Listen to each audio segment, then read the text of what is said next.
తెలంగాణ ఆర్ఎండ్బి పదవికి గణపతి రెడ్డి రాజీనామా చేశారు. తన రాజీనామా లేఖను ప్రిన్సిపల్ సెక్రటరీ వికాస్ రాజ్కు అందజేశారు. Warangal multi super speciality hospital నిర్మాణ అంచనాలు పెంచడంపై ఆయనపై ఆరోపణలు వచ్చాయి. దీంతో రేవంత్ రెడ్డి సర్కార్ గణపతి రెడ్డిపై సీరియస్ అయింది. మరోవైపు దీనిపై ఇంకా విజిలెన్స్ విచారణ కొనసాగుతూ ఉంది. 2017లో రిటైర్డ్ అయినప్పటికీ గత ప్రభుత్వం గణపతి రెడ్డిని 7 ఏళ్లుగా కీలక పదవుల్లో కొనసాగించింది. కాంగ్రెస్ సర్కార్ కూడా ఆయన్ని 9 నెలలుగా ఈఎన్సీగానే కొనసాగించింది. అంతేకాదు రేవంత్ సర్కార్ ప్రతిష్టాత్మకంగా భావిస్తున్న రీజనల్ రింగ్ రోడ్ బాధ్యతలు ఆయనే చూస్తూ ఉన్నారు. రీజనల్ రింగ్ రోడ్డుకు ఎన్హెచ్ నెంబర్ కేటాయించడం, ఈ విషయంలో కేంద్రంతో సంప్రదింపులు జరపడంతో ఆయన గణపతి రెడ్డి ప్రస్తుతం కీలకంగా ఉన్నారు.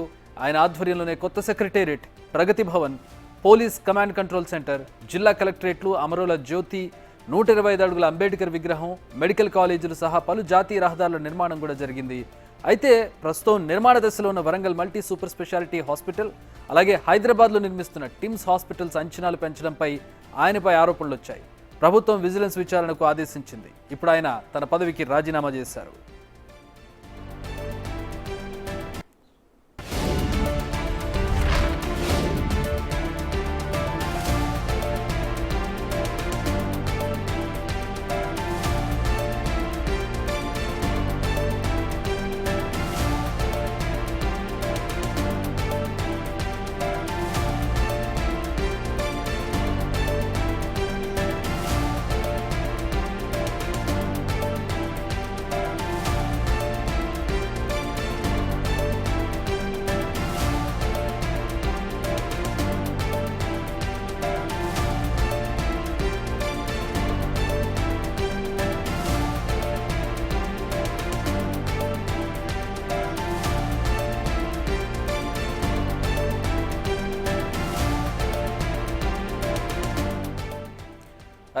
ఆర్ఎండ్బి పదవికి గణపతి రెడ్డి రాజీనామా చేశారు. ఈయన చాలా కీలకమైనటువంటి వ్యక్తిగా వ్యవహరించారు. గత ప్రభుత్వం నిర్మించిన అనేక ప్రతిష్టాత్మక భవనాల్లో సెక్రటేరియట్ కావచ్చు, ప్రగతి భవన్ కావచ్చు, అంబేద్కర్ విగ్రహం కావచ్చు, దాని ముందున్నటువంటి అమరుల జ్యోతి కావచ్చు, వీటన్నిటి నిర్మాణంలో ఆయన చాలా కీలకంగా వ్యవహరించారు. అయితే వరంగల్ నిర్మిస్తున్న మల్టీ సూపర్ స్పెషాలిటీ హాస్పిటల్ కావచ్చు, హైదరాబాద్లో నిర్మిస్తున్న టిమ్స్ కావచ్చు, వీటి విషయంలో ఆయన అంచనాలను పెంచారు అనే దాని మీద ఆరోపణలు రావడంతో ఆయన మీద ప్రభుత్వం సీరియస్ అయింది. ఈవెన్ ప్రభుత్వం ఏర్పడిన తర్వాత కూడా ఆయన్ని కంటిన్యూ చేస్తూ ఉన్నారు. ప్రస్తుతం ఆయనపై ఆరోపణలు రావడంతో ఆయన తన రాజీనామా లేఖను వికాస్ రాజ్కి పంపించారు.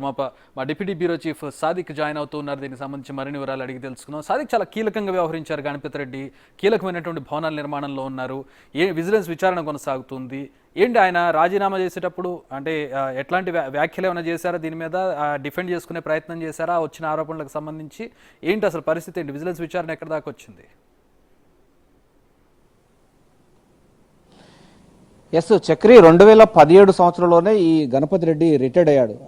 అయినప్పటికీ కేసీఆర్ ఆయనను కొనసాగిస్తూ తన యొక్క సంబంధించినటువంటి కొన్ని నిర్మాణ సంబంధించిన దానికి ఈఎన్సీగా గణపతి రెడ్డిని కొనసాగిస్తూ వచ్చారు. అంటే 7 సంవత్సరాల పాటు ఆయన ఏకధాటిగా కీలకమైనటువంటి శాఖలో ఈఎన్సీగా పనిచేయడం జరిగింది. ఆర్ఎండ్బి శాఖ అంటే మామూలు విషయం కాదు. ఎందుకంటే ప్రగతి భవన నిర్మాణం కానీ, సచివాలయం కానీ, అమరవీరుల స్మారకం కానీ, ఆ తర్వాత ప్రభుత్వం ప్రతిష్టాత్మక తీసుకున్నటువంటి రాష్ట్రంలో ఉన్నటువంటి చాలా హాస్పిటల్స్, మల్టీ స్పెషల్ హాస్పిటల్ గాను పూర్తి నిర్మాణ బాధ్యత అంతా కూడా ఆర్ఎండ్బి శాఖని చూసేది. అయితే దీనికి కీలకమైన అంశాలు చూసినట్టయితే మనకు టిమ్స్ సంబంధించినటువంటి అల్వాళ్ళు కానీ, లేకపోతే వరంగల్లో ఉన్నటువంటి హాస్పిటల్ ఇవన్నీ కూడా ఆయన పరిధిలోకి వస్తుంది. కానీ ఎస్కలేషన్ పెంచడం అంటే కోర్టు చేసినప్పుడు టెండర్ ప్రాసెస్ ఒక రకంగా ఉంటే ఆ తర్వాత ఎస్కలేషన్ అనేది అమాంతంగా 56% పెరగడం జరిగింది.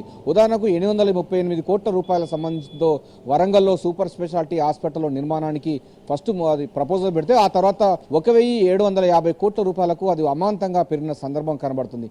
ఇంతేకాకుండా పూర్తి స్థాయిలో కూడా ఇదంతా కూడా ఎస్కలేషన్ వేసింది, కాంట్రాక్టులకు దోచిపెట్టారని కూడా చాలా ఆరోపణ చేసింది కాంగ్రెస్ పార్టీ అప్పుడు గవర్నమెంట్ లేనప్పుడు. సో ప్రభుత్వం వచ్చిన తర్వాత ముఖ్యమంత్రి రేవంత్ రెడ్డి అసలు మొత్తం హాస్పిటల్ వ్యవహారం పైన కానీ, గణపతి రెడ్డి అంశాలు కానీ, ఆర్ఎండ్బి శాఖలో ఏం జరిగింది, సచివాలయ నిర్మాణాలు కానీ, 125 అడుగుల అంబేద్కర్ విగ్రహం కానీ, తర్వాత అమరవీరుల స్మారకం కానీ, లేకపోతే సచివాలయం సంబంధించిన నిర్మాణాలతో పాటుగా మనకు హైదరాబాద్ చుట్టుపక్కల ఉన్నటువంటి అల్వాల్లో ఉన్నటువంటి టీమ్స్ కానీ, ఇతరత్ర సంబంధించిన 4 వైపులో ఉన్నటువంటి హాస్పిటల్ సంబంధించిన దానిపైన కూడా పూర్తి స్థాయిలో ఒక ఫోరెన్సిక్ సంబంధించినటువంటి విజిలెన్స్ రిపోర్ట్ కావాలని కూడా అధికారులకు ఆదేశాలు జారీ చేయడం జరిగింది. ఇంటర్నల్గా పూర్తి స్థాయిలో ఇదంతా జరుగుతూ ఉంది, విచారణ జరుపుతుంది. సో దీనిలో ఫోరెన్సిక్ ఆడిట్ జరుగుతున్న నేపథ్యంలో తన యొక్క విషయం ఎక్కడ బయటపడుతుందనే ఉద్దేశంతో ఈఎన్సీ గణపతి రెడ్డి రాజీనామా చేసినట్టుగా సమాచారం అందుతుంది. ఎందుకంటే గత ప్రభుత్వం 7 సంవత్సరాలు పాటిస్తే ఈ ప్రభుత్వం కూడా 1 ఇయర్ దాకా దాదాపు 1 ఇయర్ ఆయన కొనసాగించింది. ఎందుకు కొనసాగించిందని మనం అడిగినప్పుడు ఆయన లూపోల్స్ మొత్తం మనకు తెలియడం కోసం కావాల్సిన అవసరం ఉందని కూడా అధికారులు చెప్పడంతో విజిలెన్స్ అధికారులు ఆయన కొద్ది రోజుల పాటు ఉండాలని ఇప్పటి వరకు డ్రాగన్ చేసుకుంటూ వచ్చారు. సో దీని మాత్రం చాలా కీలకమైన వ్యక్తి. గత ప్రభుత్వంలో కేసీఆర్కు అండదండగా ఉండి అనేక సంబంధించినటువంటి నిర్మాణంలో ఈయన కీలక పాత్ర పోషించడం జరిగింది. హాస్పిటల్ నిర్మాణం కోసం ప్రత్యేకంగా వారికి ఒక శాఖ ఉంటుంది, దాన్ని ఇన్ఫ్రాస్ట్రక్చర్ డెవలప్మెంట్ కార్పొరేషన్ అంటారు. సో వైద్యం సంబంధించి దానిపైన అది కాకుండా R&B శాఖకు బదిలీ చేయడం, R&B శాఖ చేసిన తర్వాత దానికి పెద్ద మొత్తంలో టెండర్ల ప్రాసెస్ కాకుండా కేవలం నామినేషన్ పద్ధతిలోనే పిలవడం వల్ల దీంట్లో ఇక్కడ చేతులు మారాయన్నది కాంగ్రెస్ పార్టీ మొదటి నుంచి చెప్తా ఉంది. సో నామినేషన్ పద్ధతిలో ఎట్లా ఉంటుంది, గ్లోబల్ టెండర్ ద్వారా పిలిచి ఇటువంటి పెద్ద ఆసుపత్రులకు నిర్మాణం చేపట్టాలి.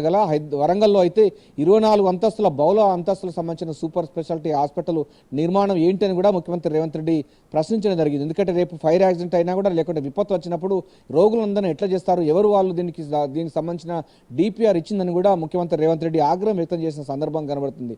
సో దాని ఎస్కలేషన్ అన్నది అమాంతంగా 56 నుంచి వెళ్ళి 70% పెరిగిన సందర్భం కనబడుతుంది. ఇందులో చాలా మంది కాంట్రాక్టులు చేతులు మారాయి. తద్వారా ప్రభుత్వానికి పూర్తి స్థాయిలో కూడా మొత్తం కూడా నష్టం వాటిల్లని కూడా ప్రభుత్వం భావించిన నేపథ్యంలో విజిలెన్స్ సంబంధించినటువంటి విచారణ ఇప్పటికే కొనసాగుతుంది. సో మనం ఇప్పటిదాకా చెప్పుకున్నటువంటిగా ఫోరెన్సిక్ ఆడిట్ అన్నది జరుగుతూ ఉంది.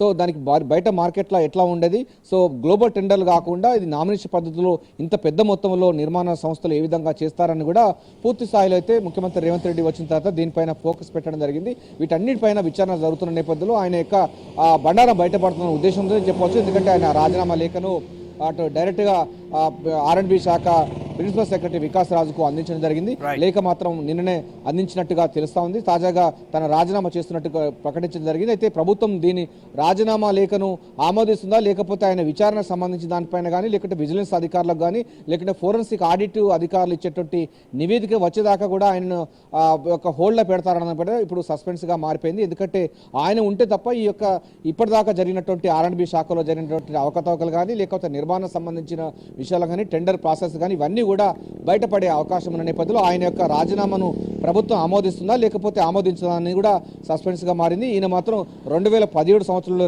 అది రిటైర్మెంట్ అయినప్పటికీ గత ప్రభుత్వం ఈయనకు పూర్తి స్థాయిలో ఒక 7-8 సంవత్సరాలు ఆయనకు ఈఎన్సీగా ఇవ్వడం జరిగింది. ఈయన ద్వారా చాలా మంది ఎవరు కూడా ప్రమోషన్స్ నోచుకోలేక దుర్భరమైన పరిస్థితి ఉద్యోగ సంఘాలు ఉద్యోగులు అంతే ఆవేదన వ్యక్తం చేయడం జరిగింది. ఇప్పటికైనా ఆయన రాజీనామా చేశానని సంతోషం వ్యక్తం చేస్తాను. కానీ ప్రభుత్వ ధనం ఎటుపోతుంది, ప్రభుత్వం ఈ యొక్క R&B right thanks for the update Sadiq.